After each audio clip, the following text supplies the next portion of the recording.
in collaborazione con Glam Vision e K-Facli. Giornata tragica in Trentino, tragedia nella notte tra venerdì e sabato. Andrea Bertoldi, di 44 anni, lascia 2 figli. È enorme il lutto nell'Alto Garda. E in Val di Cembra, a Lona Lases, un motociclista di 27 anni muore nello schianto contro un furgone. A perdere la vita Luca Radere, di Piovene Rocchetta. Fotografo Piero Cavagna è invece morto durante un'escursione in montagna. È precipitato per 40 metri in un cannelone del Gazza, in Val dei Laghi. Caro Energia, la Panarotta non apre gli impianti per l'inverno. Il comune e la PT. Un anno zero, ma un'opportunità per riscoprire la montagna in chiave sostenibile.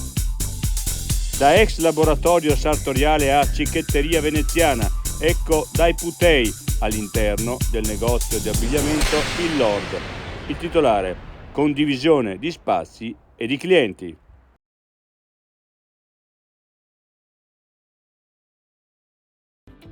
Hai bisogno di badante, colf o babysitter e non sai da che parte cominciare? I servizi delle ACLI Trentine ti aiutano a trovare una figura professionale che si prenda cura dei tuoi cari e della tua casa. Ecco come troviamo la persona giusta per te. Con un colloquio capiamo quale figura professionale stai cercando. Dopo un'attenta preselezione organizziamo un incontro per consentirti di prendere la decisione più giusta. E poi cosa succede? Pensiamo a tutto noi. Una volta individuata la persona da assumere, gestiamo tutti gli adempimenti legati al rapporto di lavoro. Incontra Lavoro. Il tuo cuore nelle mani giuste.